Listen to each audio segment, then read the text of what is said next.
The sound that woke me wasn't loud. It was a patient, grinding noise, like a rat chewing through a wall, metal on old wood. I lay there in the dark, my eyes wide open, listening to the frozen silence between each grating scrape. The clock on my nightstand read 2:17 a.m. Outside, the world was sealed in a late autumn frost. I slipped out of bed, the floorboards cold enough to steal my breath. I didn't turn on the lights. Years spent on archaeological digs, working in delicate and sometimes dangerous conditions, teach you to move by instinct. My hand found it on the dresser without looking, my old heavy flashlight, the one with the spiderweb crack across the lens from a fall in a forgotten desert canyon, a relic from a life that felt like it belonged to someone else. Downstairs, I moved to the back window. The beam of the flashlight cut through the darkness, the crack in the lens throwing a ghostly, distorted pattern across my backyard. And then I saw them. Two figures, bundled in dark hoodies, hunched over the corner post of my gazebo. One was holding a portable reciprocating saw, its blade biting rhythmically into the thick aged timber.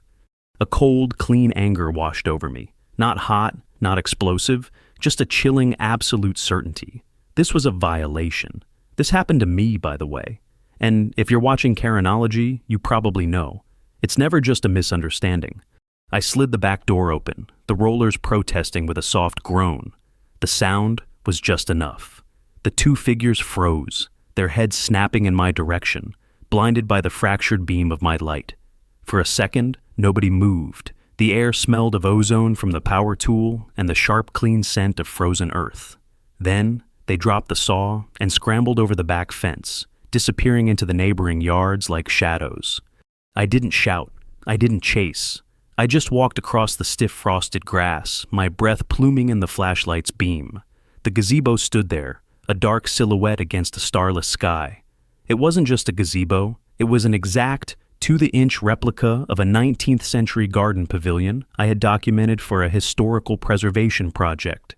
The project that had its funding cut, the one that quietly ended my career.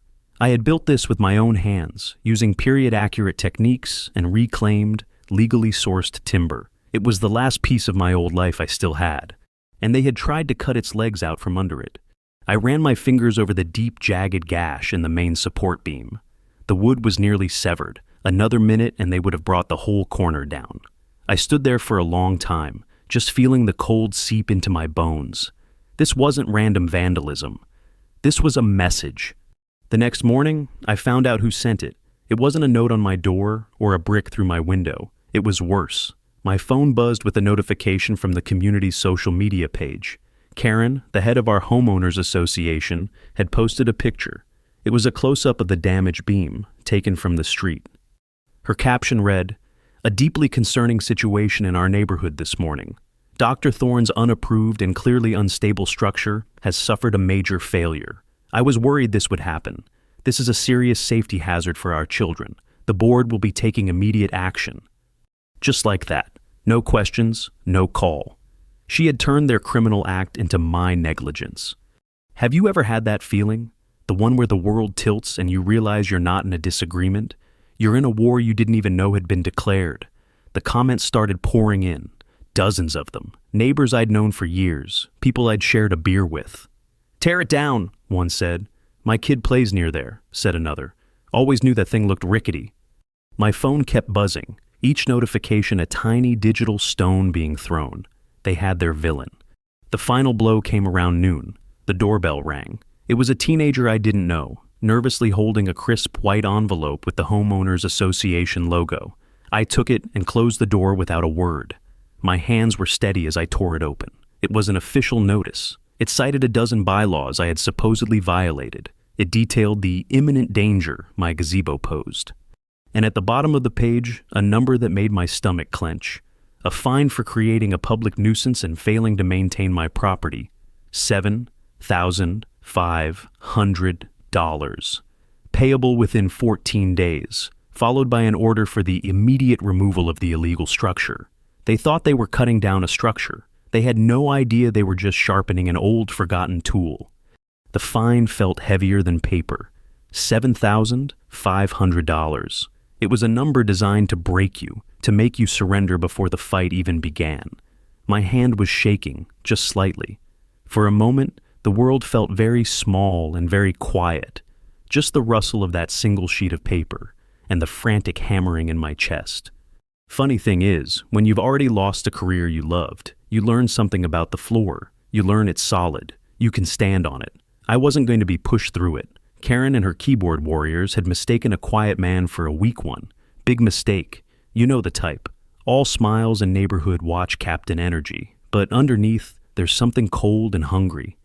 I spent the next 2 days in a state of icy calm. The neighborhood became a hostile territory.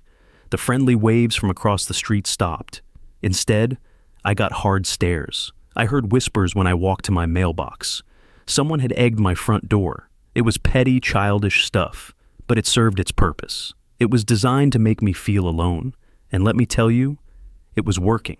My phone was a constant source of anxiety. The community page a bonfire of accusations where Karen was happily throwing gasoline. I decided I had to face the fire. Let me back up a second. My whole life as an archaeologist was about finding the truth buried under layers of dirt and time. This felt no different. The truth of this situation wasn't in some online chat room. It was behind the smug smile of the woman who started it all. That evening, I walked over to her house. The porch light was on, illuminating a perfectly manicured lawn and a wreath on the door that screamed, "Suburban Perfection." I rang the bell. The chime was a cheerful 3-note tune that felt like a mockery. Karen opened the door, a glass of white wine in her hand. She didn't look surprised to see me. "Dr. Thorne," she said, her voice dripping with false concern. "Are you here to discuss the payment plan for your fines?" "I'm here to ask you to stop," I said, keeping my voice even. "You know that gazebo is sound. You know it was vandalized." She took a slow sip of her wine, her eyes glittering. "What I know, heiress, is that I have a file 3 inches thick on your unapproved structure, and dozens of concerned residents. The board is on my side. The bylaws are on my side. What do you have?"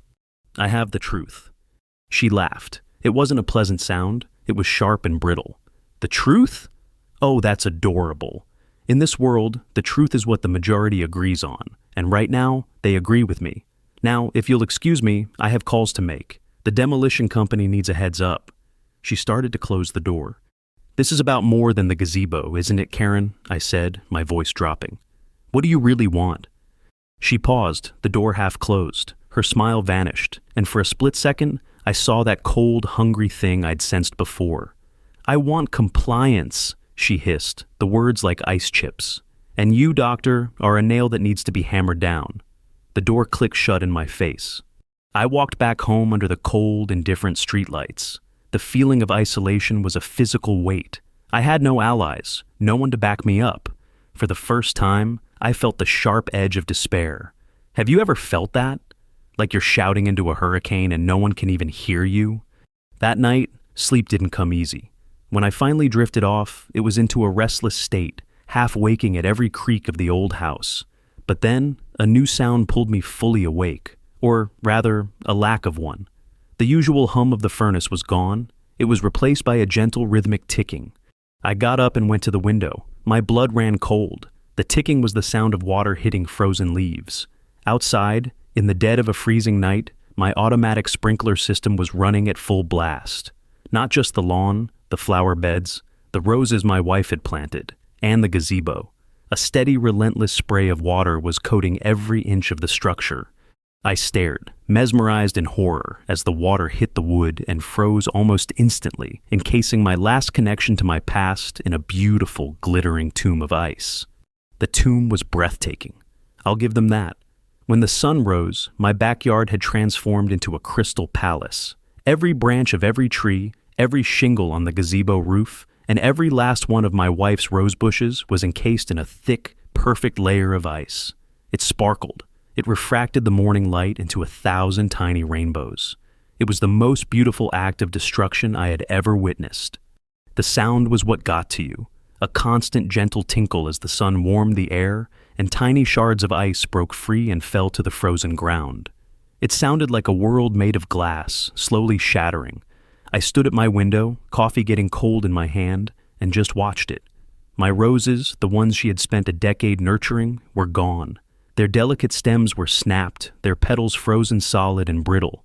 This was more than an attack on a structure. This was an attack on a memory. Of course, Karen didn't miss a beat. By 9 a.m., a new post was up.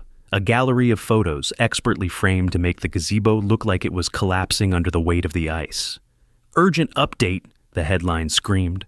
"The situation has worsened overnight. The structure is now coated in ice and is a clear and present danger of collapse. We are petitioning the county for an emergency demolition order." Another fine appeared in my email shortly after. This one for improper water usage and creating a public slip hazard. The total was now climbing towards $10,000.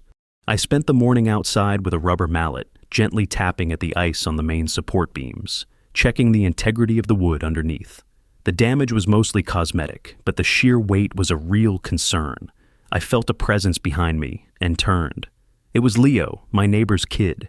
He's 17, all limbs and nervous energy, with a mind that moves faster than his mouth. I'd helped him a few months back with a history project on Roman aqueducts. "Whoa, Dr. Thorne," he said, his eyes wide as he took in the scene. "It looks like something out of a fantasy movie." "A horror movie, maybe," I muttered, chipping away another piece of ice. He shuffled his feet. "Listen, I saw the posts online. It's messed up what they're saying. My dad says to stay out of it, but..." He trailed off, looking at his phone. "This isn't right." I stopped and looked at him. Really looked at him. In a neighborhood that had turned its back on me, this kid was the first person to show a shred of decency. "No, Leo, it's not." He took a breath. "You know my history project? How you said that to understand a structure, you have to understand the systems that support it. Water, materials, everything." I nodded. "Well, our whole neighborhood is run by a digital system. Sprinklers, gate codes, everything. It's a system." I saw where he was going. "You think you can find something?" "It's all just data, Dr. Thorne," he said, a spark of excitement in his eyes. "Every command leaves a trail. It's like digital archaeology." He grinned, and for the first time in days, I felt a flicker of something that wasn't anger or despair. It was hope. Have you ever had help show up when you least expected it, from the very last person you'd think of? That afternoon, he was in my study, my dusty books and hand-drawn maps on one side, his sleek modern laptop on the other. He plugged a device into his port and started typing. Lines of code scrolled down the screen, a language I didn't understand. He was quiet, focused, his brow furrowed in concentration. The only sounds were the clicking of his keys and the slow drip of melting ice outside my window. After an hour, he stopped. "Got it," he whispered. He turned the laptop towards me. On the screen was a log file, a long list of timestamps and commands. "Here," he said, pointing to a line dated last night, 2:48 a.m. "Command: activate irrigation zone 4, duration 3 hours. "Zone 4 is my yard," I said, my voice flat. "Yeah," Leo said, "but look at this." He pointed to a string of numbers next to the command. "That's the IP address, the computer that sent the order." He looked up at me, his expression serious. "Dr. Thorne, that address isn't part of our neighborhood network. It's not from any computer in this subdivision. The call came from outside the house." I stared at the screen. The numbers meant nothing to me, but the implication was a lightning strike. This wasn't Karen getting a maintenance guy to flip a switch. This was planned. This was sophisticated. This was an enemy I didn't even know I had. An archaeologist looks for traces, for the maker's mark left on a piece of pottery, for the footprint left in hardened ash. They had made a mistake. A ghost had left a footprint in the machine. The footprint in the machine. That phrase stuck in my head. For the first time, I had something solid, not a feeling, not a suspicion, but a piece of evidence. It was a single line of code, but to me, it was a shard of pottery in a barren field, a sign of life, of intent. It told a story. Leo traced the IP address. It led to a shell corporation, a ghost company with no office and no employees, registered through a proxy server overseas. It was a dead end, but a very informative one. Amateurs don't cover their tracks like that. This confirmed my suspicion. Karen was a bulldog, but someone else was holding the leash, and they were smart. Here's the thing about being an archaeologist. You learn to think in layers. The surface layer is what everyone sees, the dirt, the rocks, the immediate problem. But the real story is always deeper. The gazebo was the surface. Karen was the next layer down. But this IP address, this was a glimpse into a much deeper, older layer of the dig site. I needed to find the connection. Who benefits from me being gone, or my property being devalued? The answer felt close, but just out of reach, like a word on the tip of your tongue. Armed with this new knowledge, I started my own investigation, not with code, but with paper. Old-fashioned, I know, but sometimes the oldest tools are the most reliable. I spent a day at the county records office, a place that smells of decaying paper and forgotten stories. I pulled every deed, every zoning variance, every survey map related to our subdivision for the past 50 years. I wasn't looking for a smoking gun. I was looking for a pattern, a subtle shift in the lines on a map, a recurring name on a permit application. After hours of staring at faded ink and brittle paper, I found it. It wasn't one thing, but a series of small, seemingly unrelated land acquisitions around our neighborhood over the last decade. A small parcel here, a vacant lot there, all bought by different shell corporations, all leading back to one name, buried deep in the incorporation documents: Silas Croft. The name hit me like a physical blow. Silas Croft, a big-time local developer with a reputation for being ruthless. He was known for buying up entire blocks, pushing out residents with lowball offers, and then rezoning for massive soulless condo complexes. He was a shark, and our neighborhood was bleeding in his waters. But why me? Why the gazebo? I overlaid the old survey maps with the new ones. My property sat at a critical junction. It was the linchpin. If he could acquire my lot, it would connect two of his largest holdings, giving him a contiguous block of land big enough for a major development. My house, my yard, my wife's roses, and my gazebo were standing in the way of a $100 million project. Suddenly, Karen's fanaticism made perfect sense. She wasn't just a power-tripping busybody. She was his demolition crew. He was using the Homeowners Association's own rules as a weapon to clear the field for him, one pesky homeowner at a time. And I was the last nail sticking up. I needed allies. My mind went to George Ridgway. He'd been on the Homeowners Association board for 30 years. He was a friend of my father's, a man I'd respected my whole life. He was old school, a believer in rules and tradition, but also in fairness. He'd seen Croft's kind come and go. He would understand. I found him tending his garden, his hands caked with the same soil I walked on every day. I laid it all out for him. The IP address, the shell corporations, the name Silas Croft. I showed him the maps, the pattern of acquisitions. I didn't just appeal to his sense of justice. I appealed to his history, to his memory of what this neighborhood used to be before the sharks started circling. He listened patiently, his face unreadable. He studied the maps, his brow furrowed. "This is disturbing, heiress," he said, his voice heavy. He handed the papers back to me. "Croft is a snake. We all know that. But these are serious accusations. You need more than just maps and a kid's computer game to go up against him." "I have the documents for the wood I used for the gazebo," I said, my voice rising with desperation. "They're legal acquisition permits from a federal forestry site. It proves the structure is historically significant, not some weekend project." He looked me in the eye, and I saw a flicker of something. Pity, maybe. "Bring them to the next board meeting," he said quietly. "I'll make sure you get a fair hearing. I'll stand with you." The relief was so profound it almost buckled my knees. An ally. A man with integrity, with institutional memory. It felt like the tide was finally turning. I had a plan. I had a friend. For the first time, it felt like I might actually win. What would you do if you found out your home was the only thing standing in the way of a greedy corporation? Let me know in the comments.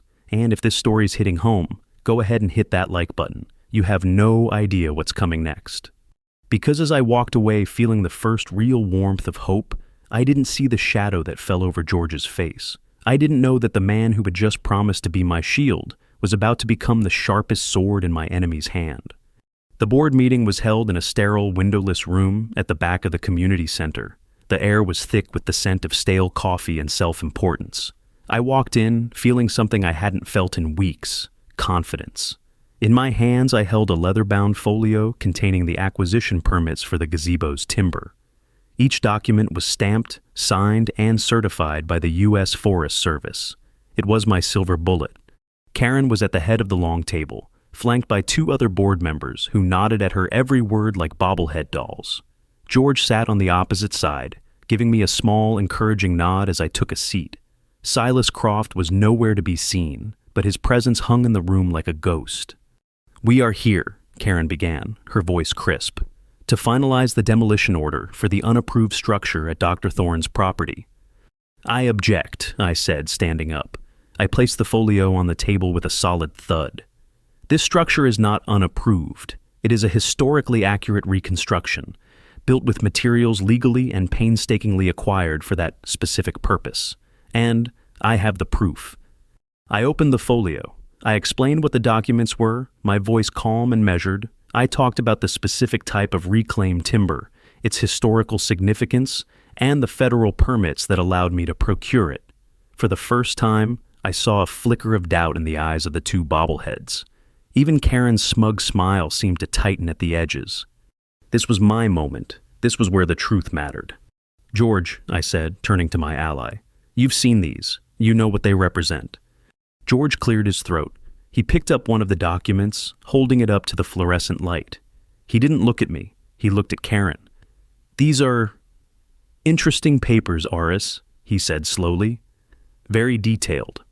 He put the paper down and folded his hands. "But they don't change the fact that you never submitted a building plan to the Architectural Review Committee, as per Bylaw the 17, Section C." The room went silent. I stared at him, my mind struggling to process his words. "What? George, you said—" "I said I would ensure you got a fair hearing," he interrupted, his voice now firm, devoid of the warmth it held in his garden. "And you have.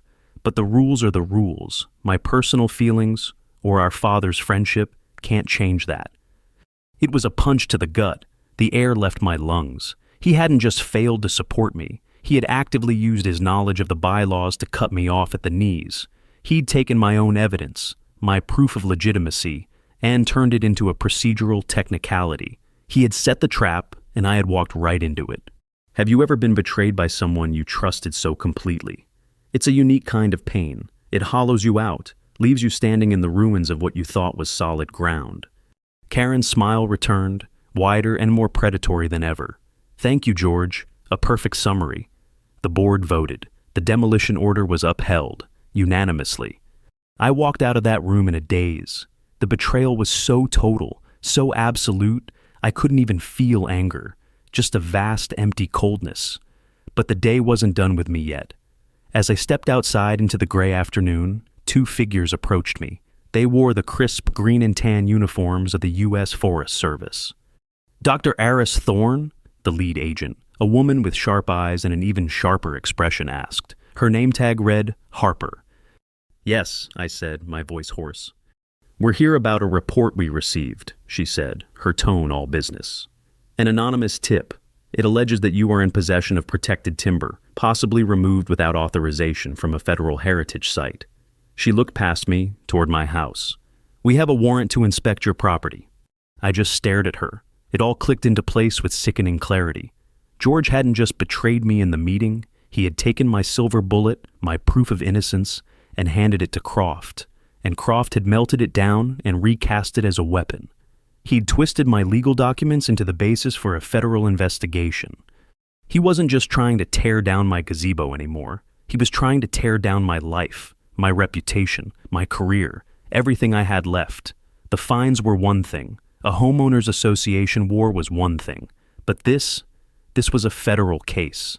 This could mean prison. Standing there on the sidewalk with two federal agents waiting to search my home for evidence of a crime I didn't commit, I felt the floor finally give way. Everything was gone. My ally was a traitor. My evidence was a trap. My last sanctuary, my home, was about to be invaded. I was completely and utterly beaten. There's a moment in every archaeological dig when you hit bedrock, the point where there's nothing left to find, where the story ends. Standing in my driveway with two federal agents ready to treat my home like a crime scene, I felt like I'd hit it. This was the bottom. The silence was absolute. My own breathing sounded loud in my ears. Agent Harper and her partner were professional, detached. They weren't hostile, but they were thorough. They moved through my house, their eyes missing nothing. I just sat at my desk in the study, watching them, feeling like a ghost in my own life. My mind was a blank slate, wiped clean by the shock of the betrayal. They were in the living room when it happened. Agent Harper's partner, a younger man, accidentally bumped against the bookshelf. A heavy photo album, perched precariously on top, slid off and crashed to the floor. It fell open, and as I went to pick it up, my old cracked flashlight, which I'd left on the desk, rolled off and hit the floor beside it. The beam flickered on. The fractured light, distorted by the crack in the lens, cast a strange web-like pattern across the open page of the album. And that's when I saw it. It was a photo from my last legal expedition, the one where I sourced the timber for the gazebo, a close-up shot of a raw, unfinished log. I'd looked at that photo 100 times, but in that strange, broken light, I saw something I'd never noticed before, a detail, a tiny, almost imperceptible feature. Embedded within the grain of the wood were minuscule, glittering flecks, pyrite, fool's gold. It's a common mineral, but its presence in the timber from that specific isolated quarry in the Sierra Nevada mountains was a unique geological signature. It was a fingerprint. My heart started beating again, a slow, heavy drum. I looked from the photo to the agents, then back to the photo. An idea, wild and desperate, began to form in my mind. A thought so audacious it was almost insane. An archaeologist doesn't just identify artifacts. We authenticate them. We prove where they came from. "Agent Harper," I said, my voice barely a whisper. She turned. "I know how to prove my innocence, and I know how to expose the man who's really breaking the law. Here's what I knew, or what I pieced together in that flash of inspiration. Silas Croft wasn't just buying land. He was a developer. Developers need materials, and rare, historically significant timber like the kind I legally acquired. That's worth a fortune on the black market. My anonymous tipster hadn't just accused me of having illegal wood, they had provided a sample to prove it. A sample of wood that, I was willing to bet my life, was part of Croft's own illegal stockpile. He was trying to frame me using a piece of his own contraband. The arrogance of it was breathtaking. He thought he was untouchable. He assumed I was a broken-down academic who would just roll over. "What are you talking about, Dr. Thorne?" Harper asked, her patience clearly wearing thin. "I need to make a call," I said, "to my university. I need to borrow a piece of equipment." She looked at me, her expression a mixture of suspicion and curiosity. "What kind of equipment?" "Something," I said, a cold, hard certainty solidifying in my gut, "that tells the difference between real gold and a fool's." It took 2 days of frantic calls, pulling every last string I had left in the academic world. I called in favors I never thought I'd use. I talked to my old department head, a man who still believed in me. It felt like trying to raise the dead, but finally, I got what I needed, a portable X-ray fluorescence analyzer. It sounds complicated, but it's simple. It's a handheld gun that can tell you the exact elemental composition of any material you point it at, in minutes. While I waited for the equipment to arrive, Leo and I did some more digging. This time, we weren't looking at my property. We were looking at Croft's, specifically his current construction site on the edge of town. Leo, my 17-year-old digital ghost, found the supplier manifests for the project, buried deep on a subcontractor's server. The manifests showed orders for standard, commercially available lumber, but a late-night drive past the site told a different story. Even from the road, I could see stacks of timber that looked suspiciously like the aged, high-grade wood I knew so well. It was a different color, a different grain. It was the real thing. The pieces were all there. Croft was illegally harvesting protected timber, using it in his multi-million-dollar constructions, and was trying to frame me to get my land and eliminate the one person in town who might recognize what he was doing. George's betrayal wasn't just to help a friend. It was to cover up a federal crime. The night before the next homeowners association meeting, the one where they would officially authorize the bulldozers, the analyzer arrived in a heavy Pelican case. I held the device in my hands. It felt like a weapon. My heart was pounding. This was it. No more defense, no more reacting. It was time to go on the attack. It was time to set a trap of my own. I had the science. I had the evidence. Now, I just needed a stage, and I knew exactly where to build it. The stage was set. The community center meeting room was packed, hotter and more crowded than ever before. There was a buzz in the air, a sense of finality. This was the meeting where the bulldozers would get their official blessing. Karen stood at the front, looking triumphant. Silas Croft was there this time, seated in the front row, radiating an aura of calm, predatory power. He was here to watch the final nail being hammered into my coffin. George was there too, looking pale and avoiding my eyes. Agent Harper from the Forest Service was also present, standing quietly at the back. I had called her and told her I would be presenting new evidence. She had agreed to come, her face a mask of professional skepticism. When Karen opened the floor for final comments, I stood up. A low murmur went through the crowd. I walked to the front of the room, not with a folio of papers, but with two things: a small, unassuming sample of wood from my gazebo, and the heavy black pelican case.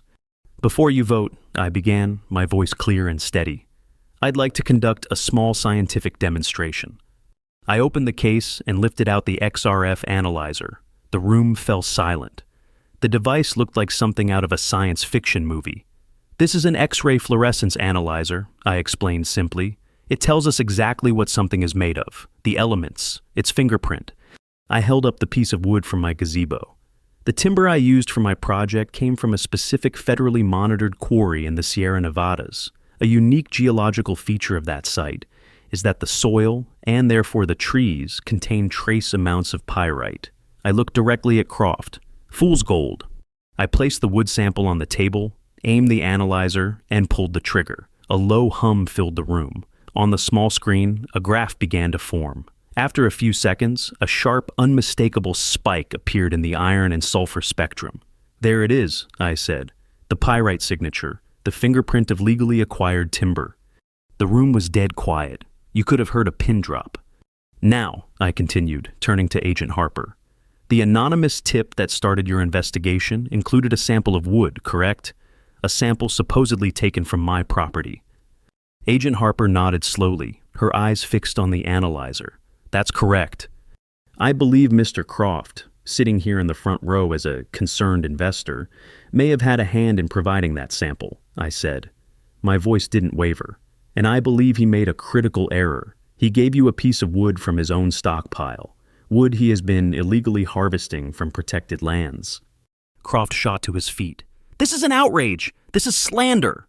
"Is it?" I asked calmly. "Then you won't mind if we test your sample, right here, right now." I looked at Agent Harper. "May I?"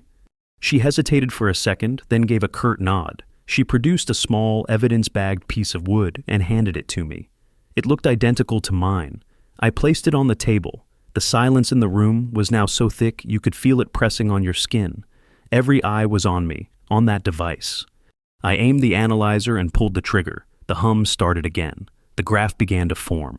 We all watched. The seconds stretched into an eternity. The line on the graph stayed flat. No spike, no pyrite, nothing. It was a different fingerprint. It was from a different place. In that moment of absolute silence, a new image flickered to life on the projector screen at the front of the room. It was Leo, my 17-year-old ghost in the machine. He had patched his laptop into the system. On the screen appeared the supplier manifests for Croft's construction site, showing orders for cheap pine. Beside it, he displayed satellite photos of the construction site, showing stacks of dark, aged timber that was clearly not pine. Then came the final image, the log file, the command that had turned on my sprinklers, and the IP address, which Leo had now definitively traced, not to an overseas proxy, but to a corporate server bank registered to Croft Development LLC. It was over. The gasps in the room were audible. People were turning to look at Croft, their expressions shifting from respect to shock and contempt. He was pale, his composure shattered. Karen looked like she had seen a ghost. Croft started shouting, blustering, threatening lawsuits. But it was just noise. The science had spoken. The data had spoken. The truth, buried under layers of lies and intimidation, was finally out in the open. Agent Harper stepped forward and quietly said 2 words to Croft. "You're done." The aftermath was swift. Croft and his associates, including George, were taken in for questioning. The Homeowners Association board imploded. Karen resigned in disgrace. The fines against me were dropped. The next day I stood in my yard, looking at the gazebo. The ice had melted, leaving the wood damp and glistening. My wife's roses were ruined, but the gazebo itself stood strong. I ran my hand over the gash in the support beam. A scar. A reminder. I hadn't just won a fight over a backyard structure. I had been forced out of the ruins of my past to find a new purpose. I took out my old cracked flashlight. For so long, it had been a symbol of a past I'd lost. Now, its broken beam had, in its own strange way, illuminated the truth. I didn't fix the crack. Some things you learn to live with. They remind you of the price you paid. I won, but it cost me my peace, my privacy, and the last of my illusions about the quiet life. But as I stood there, under the open sky, I felt something I hadn't felt in a long time. I felt solid. I felt whole.